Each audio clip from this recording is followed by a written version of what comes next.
itu tadi tu, bila kerajaan kata kerajaan tidak campur tangan dalam hal perundangan tadi tu. Ya. Jadi tapi dalam hal-hal yang lain kerajaan sibuk nak semak kontrak sana, semak apa, nak cek ekonomi dan sebagainya. Tapi bab perundangan kenapa dia bagi alasan yang macam tu?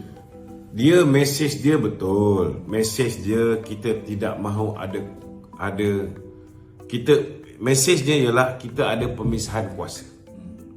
Okey, pemisahan kuasa tu ada. Maknanya badan eksekutif tidak akan campur dalam urusan badan legislatif dan juga badan kehakiman. Betul, mesej dia betul. Itu sebab mereka membuat kenyataan, Menteri Undang-Undang membuat kenyataan tidak campur. Namun hari ini berdasarkan laporan terkini, laporan terkini ini menunjukkan bahawa akibat daripada perbuatan melindungi penjenayah bernama Nazlan ini, maka jenayah yang dilakukan oleh Nazlan dalam tidak mengisytiharkan dia punya conflict of interest dalam kes SRC International menyebabkan dia mengulangi kesalahan ini buat kali kedua dalam kes yang melibatkan OCBC Bank. Jadi kena faham hari ini kerajaan tidak boleh membiarkan nama baik pentadbiran Datuk Seri Anwar Ibrahim rosak hanya semata-mata kerana tidak ada sebarang tindakan daripada Ketua Hakim Negara dan juga Jabatan Pegawai Negara. Apa signal yang nak dihantar kepada rakyat? This is very crucial. Ini dah melampau sangat.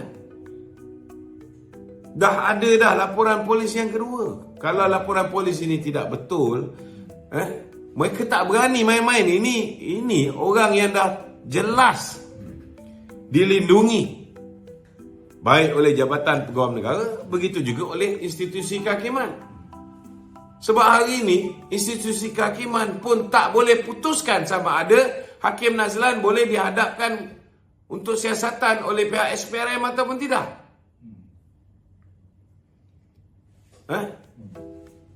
Perbicaraan berhubung sama ada dia ni boleh dihadapkan, boleh didakwa ataupun tidak, sedang menunggu keputusan daripada Badan Kehakiman. Maknanya prinsip yang nobody above the law tu tidak dilaksanakan dalam negara ni, kerana di dalam negara ini masih lagi Jabatan Kehakiman tidak boleh putuskan. Kementerian Kehakiman tidak boleh Badan Kehakiman tidak boleh putuskan sama ada Hakim Nazlan ini boleh disiasat, boleh didakwa ketika dia masih lagi memegang jawatan. Dan berlakulah kesalahan kali kedua. Jadi berapa lama dia ni nak terus dilindungi?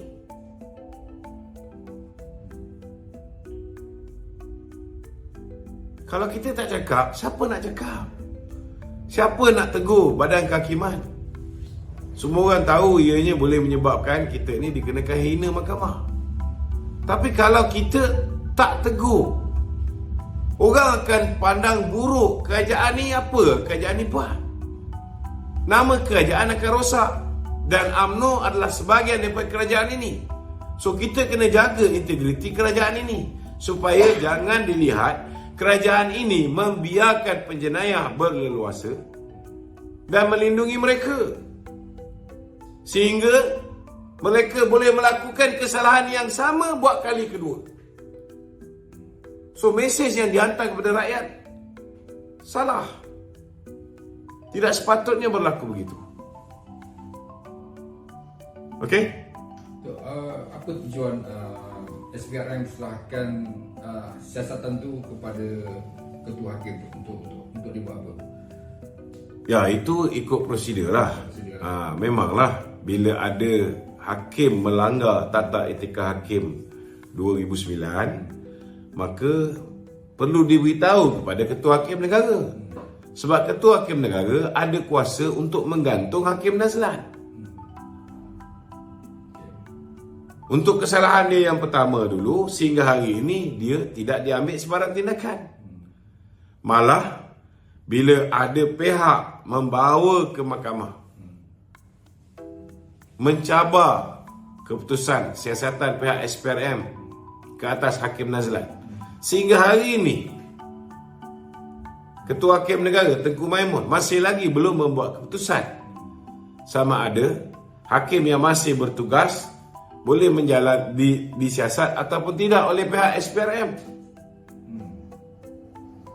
Bila tak boleh buat keputusan sama ada hakim boleh disiasat oleh pihak SPRM ataupun tidak, ini bermakna kata-kata bahawa nobody above the law hanya tahyul, retorik. Maknanya dalam Malaysia ini sudah ada satu undang-undang baru. No rulers are above the law. No politicians are above the law. But judges are above the law. That's the actual thing. Ini undang-undang baru.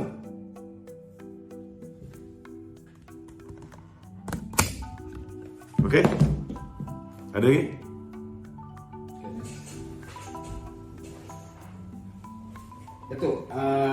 Datuk Seri Ahmad Zahid Hamidi mengatakan bahawa calon-calon BN akan kekal menggunakan lambang BN pada PRN akan datang. Apa komen?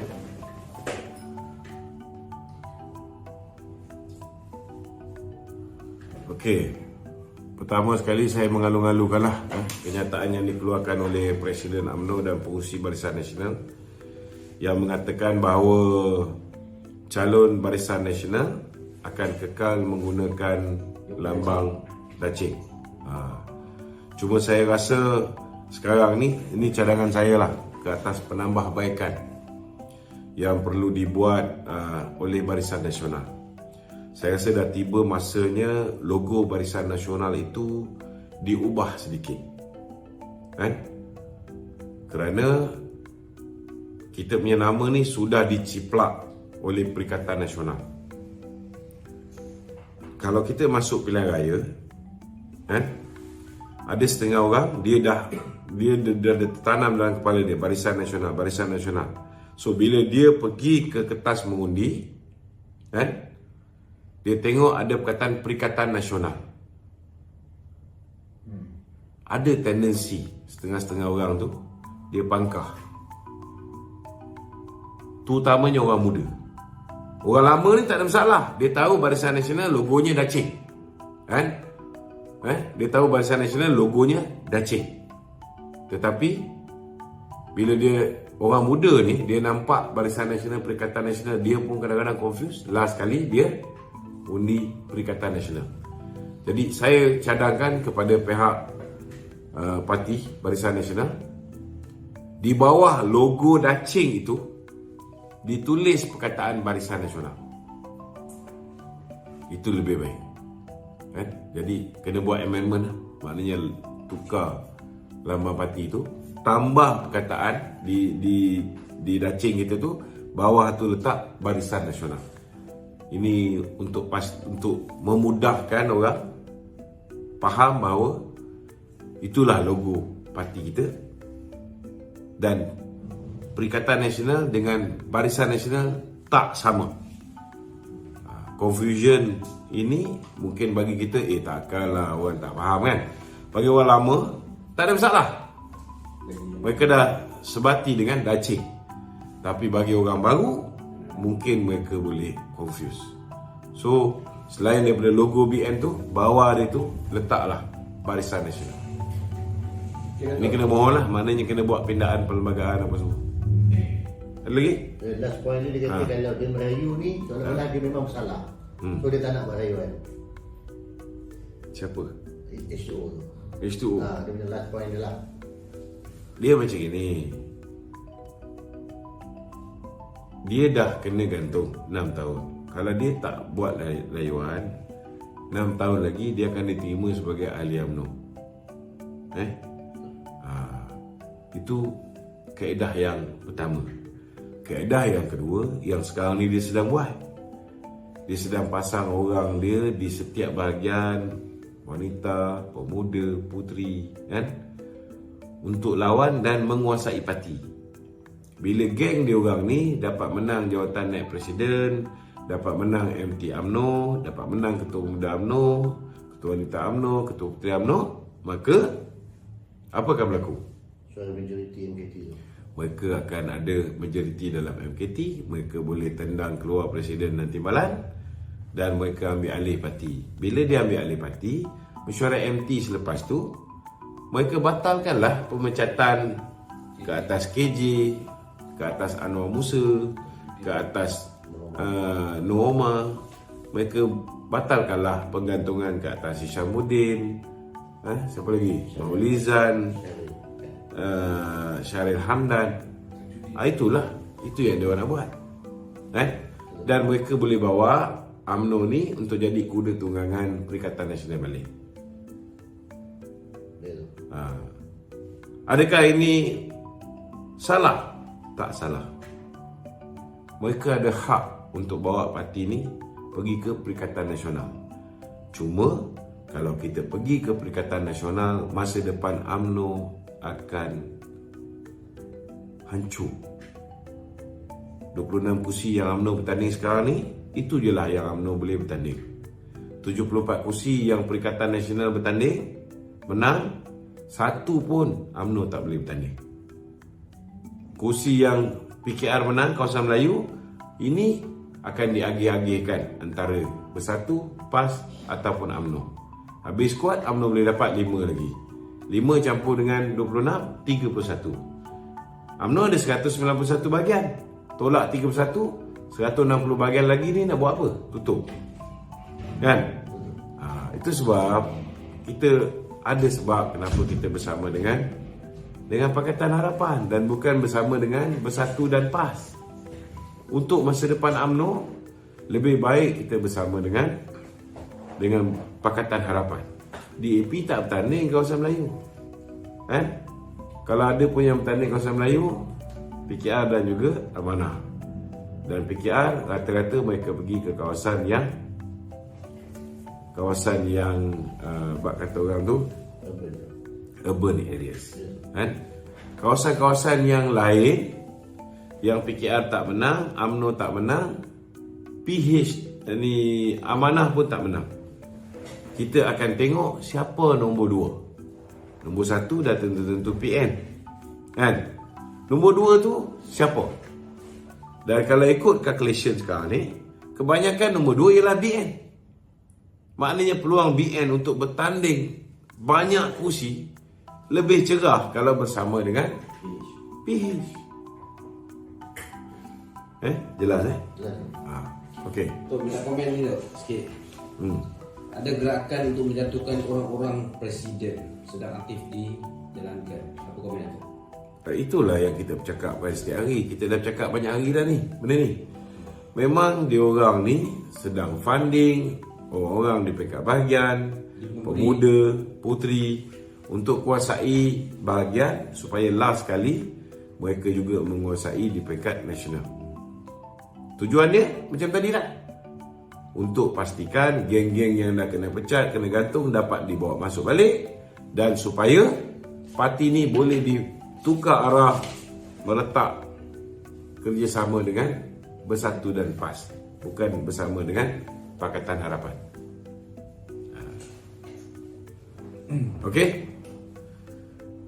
Betul, hari ni itulah pasal soalan bocor SPM tu. Boleh bocor lagi tu. Ingatkan kertas pertuduhan je bocor. Ingatkan laporan siasatan SPRM ke atas Nazlan je bocor. SPM punya pun bocor juga. Sian. Nyaya budak-budak yang ambil SPM ni. Saya tak ada komen lah. Ini masalah mereka yang berada di Kementerian Pelajaran ni. Buatlah sesuatu janganlah sampai nyaya anak-anak kita ni dah prepare kan. Bila nak prepare untuk exam ni bukan mudah tau. Okey, saya harap sesiapa yang berada di rumah ni, ini lagi saya letih sikit. daripada pagi tadi. Saya harap kawan-kawan dapat tolong share live kita pada malam ni, dan tolong ambil nombor telefon ni 013 838 7038 013 838 7038. Tuan-tuan add nombor WhatsApp saya ni. Ini hanya untuk grup add di dalam grup family ke, grup sekolah ke, grup apa pun, masukkan supaya saya boleh salurkan maklumat setiap hari terus kepada grup-grup tersebut.